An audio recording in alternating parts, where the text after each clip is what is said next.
విద్యారంగ సమస్యల పరిష్కారానికి జూలై 22న హైదరాబాద్ ఓయూ క్యాంపస్ ఓయూ విద్యార్థి సదస్సును నిర్వహిస్తున్నట్లు బీఆర్ఎస్పీ నేతలు తెలిపారు. ఓయూ క్యాంపస్లోని ఠాగూర్ ఆడిటోరియంలో ఓయూ విద్యార్థి సదస్సును నిర్వహిస్తున్నట్లు బీఆర్ఎస్పీ నేతలు తెలియజేశారు. సదస్సుకు సంబంధించిన గోడ పత్రికను ఓయూ ఆర్ట్స్ కళాశాల ముందు ఆవిష్కరించారు. బీఆర్ఎస్పీ రాష్ట్ర ప్రధాన కార్యదర్శి కొంపల్లి నరేష్ ఆధ్వర్యంలో నిర్వహించనున్న ఈ సదస్సుకు సంబంధించిన పోస్టర్ ఆవిష్కరణ కార్యక్రమంలో బీఆర్ఎస్పీ రాష్ట్ర ఉపాధ్యక్షుడు తుంగా భాలు పాల్గొన్నారు.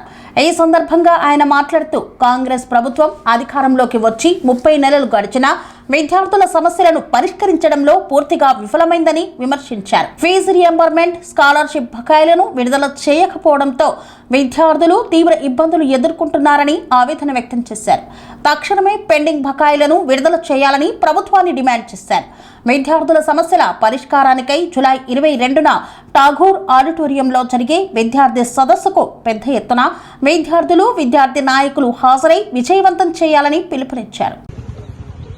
మీడియా మిత్రులకు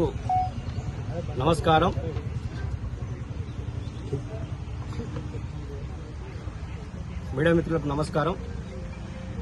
తెలంగాణ రాష్ట్రంలో కాంగ్రెస్ ప్రభుత్వం ఏర్పడి దాదాపు 30 నెలలు గడుస్తుంది. ఈ 30 నెలల్లో విద్యార్థులకు సంబంధించినటువంటి అనేక సమస్యలు, ప్రధానంగా గత 10 సంవత్సరాలు కేసీఆర్ గారి నాయకత్వంలో 10 సంవత్సరాలు అగ్రగామిలో ఉన్నటువంటి విద్యా వ్యవస్థ పూర్తికి పాతాళంలో ఉన్నటువంటి పరిస్థితి 30 నెలలు. రాష్ట్ర ముఖ్యమంత్రిగా, విద్యాశాఖ మంత్రిగా పూర్తిగా విఫలమైనటువంటి వ్యక్తి రేవంత్ రెడ్డి గారు. ఇవాళ ఫీజు రియంబర్స్మెంట్ విషయంలో దాదాపు 10,000 కోట్ల బకాయిలు ఇప్పటి వరకు ఇవ్వకుండా దాదాపు ఎస్సీ, ఎస్టీ, బీసీ, మైనార్టీ, పేద విద్యార్థులు పై చదువులకు పోలేనటువంటి పరిస్థితులు, ఇలా విద్యార్థులంతా విద్యకు దూరమయ్యే పరిస్థితులు ఇలా చూస్తున్నాం మనం. అంటే ఇలా ఫీజు రియంబర్స్మెంట్ ఇవ్వకపోవడం వల్ల విద్యార్థులు కనీసం ఇలా డిగ్రీ కంప్లీట్ అయినటువంటి విద్యార్థులు పీజీకి పోయేటువంటి పరిస్థితి లేదు. అదేవిధంగా బీటెక్ కంప్లీట్ అయిన విద్యార్థులు ఎంటెక్ పోయే పరిస్థితి లేదు. ఇలా ఫీజు రియంబర్స్మెంట్ ఇలా ఈ రేవంత్ రెడ్డి గారు గత ప్రభుత్వం కంటే ఫీజు రియంబర్స్మెంట్ పెంచిస్తున్నటువంటి ఈ నాయకుడు ఇలా ఫీజు రియంబర్స్మెంట్ ఇవ్వక ఇలా చాలా మంది పేద పిల్లలకు సంబంధించిన తల్లిదండ్రులు రేవంత్ రెడ్డి ఏదో చేస్తాడని చెప్పి నమ్మి ఓట్లేస్తే ఇలా రేవంత్ రెడ్డి సర్కారు పూర్తిగా ఈ 30 నెలల్లో విద్యా వ్యవస్థను పూర్తిగా నిర్లక్ష్యం చేస్తూ నిర్వీర్యం చేస్తూ తెలంగాణ రాష్ట్రంలో అన్ని రంగాలు పూర్తిగా విఫలమైనటువంటి పరిస్థితి. ఆ రంగంతో పాటు అన్ని రంగాలతో పాటు విద్యారంగం కూడా పూర్తిగా నిర్వీర్యం అయిపోయింది. ఇవాళ ఎక్కడ కూడా విద్యారంగంలో పారదర్శకత లేదు, అదేవిధంగా ఎక్కడ కూడా ప్రాధాన్యత లేదు, అదేవిధంగా ఎక్కడ కూడా నిఘా లేదు. పూర్తిగా నిర్వీర్యమైనటువంటి పరిస్థితులు ఇలా మనకు కనిపిస్తున్నాయి. కాబట్టి ఇలా తెలంగాణ రాష్ట్రంలో విద్యారంగంలో ఉన్నటువంటి అనేక సమస్యలతో పాటు ఫీజు రియంబర్స్మెంట్ విడుదల చేయాలని భారత రాష్ట్ర సమితి విద్యార్థి ఆధ్వర్యంలో వచ్చే నెలలో 22వ తారీఖు జూలైలో పూర్తి స్థాయిలో పెద్ద స్థాయిలో మేము ఉస్మానియా యూనివర్సిటీ ఠాగూర్ ఆడిటోరియం వేదికగా భారీ విద్యార్థి సదస్సు నిర్వహిస్తున్నాం. ఎందుకంటే వీళ్ళు ఇచ్చినటువంటి అనేక హామీలను ఇవాళ ఫీజు రియంబర్స్మెంట్ విషయంలో ఈ ప్రభుత్వం ఏర్పడంగా మళ్ళీ ఒక జీవో నెంబర్ 7 తీసుకొచ్చి ఆ జీవో నెంబర్ 7ను రద్దు చేసి మళ్ళీ జీవో నెంబర్ 8, 9 తీసుకొచ్చింది. ఇలా కేవలం జీవోల పేరు మీద ఇలా విద్యార్థులకు సంబంధించినటువంటి ఫీజు రియంబర్స్మెంట్ ఇవ్వక విద్యార్థులను నిర్లక్ష్యం చేస్తున్నటువంటి పరిస్థితులు మనం చూస్తున్నాం. అంటే తెలంగాణలో అన్ని రంగాలు విఫలమైపోయాయి. దాంతో పాటు ఇలా విద్యారంగం కూడా పూర్తిగా కుదేలైపోయినటువంటి పరిస్థితి. కాబట్టి విద్యారంగ సమస్యల పైన ఖచ్చితంగా ఇలా ఉస్మానియా యూనివర్సిటీతో పాటు అనేక ఇలా స్కూళ్లు కావచ్చు, కాలేజీలు కావచ్చు, ఇలా గురుకులాలు కావచ్చు, అనేక సమస్యలలో ఇలా మౌలిక వసతులు లేక చాలా నష్టపోయినటువంటి పరిస్థితి.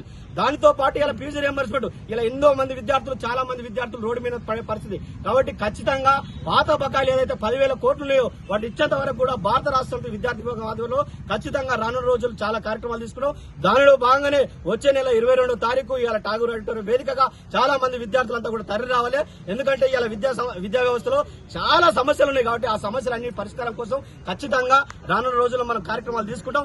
విద్యార్థి సదస్సు ఖచ్చితంగా అందరం కూడా విజయవంతం చేయాలి ఖచ్చితంగా. ఎందుకంటే ఈ రేవంత్ రెడ్డి సర్కారు ఇలా అన్ని రంగాలను విఫలం చేస్తుండు. ఇలా విద్యారంగంగా, విద్యాశాఖ మంత్రిగా ఇలా ఎందుకంటే ఇలా విద్యారంగంలో ఇలా ఉన్నటువంటి సమస్యలు ఇలా అనేక సందర్భాల ఇలా ముఖ్యమంత్రి అయినాక ఆయన ఉస్మానియా యూనివర్సిటీకి వచ్చిండు. ఉస్మానియా యూనివర్సిటీ ఆర్ట్స్ కాలేజ్ వేదికగా, అదేవిధంగా ఠాగూర్ ఆడిటోరియం వేదికగా మాట్లాడినటువంటి మాట కేవలం జీవోలకే పరిమితమైనటువంటి పరిస్థితి. ఇలా ఎక్కడ కూడా ₹1 వచ్చినటువంటి పరిస్థితి లేదు. అంటే ఇలా కేవలం విద్యకు సంబంధించినటువంటి అది స్కూల్లే కావచ్చు, అది కాలేజీలే కావచ్చు, అది యూనివర్సిటీలే కావచ్చు, నువ్వు కేవలం రాజకీయ ఓపెన్ అవుతున్న తరుణంలో కాంగ్రెస్ పార్టీ ఏర్పడి దాదాపు 3 సంవత్సరాలు గడుస్తున్నా కూడా ఇప్పటికి కూడా 10,000 కోట్ల పైచిలికి ఏదైతే పెండింగ్ బకాయిలు ఉన్నాయో అవి విడుదల కాకపోవడం వల్ల విద్యార్థులు కంప్లీట్ గా ఏంటంటే రెన్యువల్స్ కావాలన్నా కొత్త వాళ్ళకి జైనింగ్స్ కావాలన్నా కూడా కాలేజీలు ఇవ్వాలంటే వాళ్ళని బాగా ఇబ్బంది గురి చేసి వాళ్ళను డబ్బులు ఇలా పేద పిల్లలు మొత్తం ఏంటంటే వాళ్ళ ఆస్తులు అమ్ముకుని వాళ్ళు ఇలా ఫీజు కట్టే పరిస్థితి తీసుకొచ్చిన గత ప్రభుత్వం ఏంటంటే 9,00,000 కోట్ల రూపాయలు కేసీఆర్ గారు రిలీజ్ చేసినారు.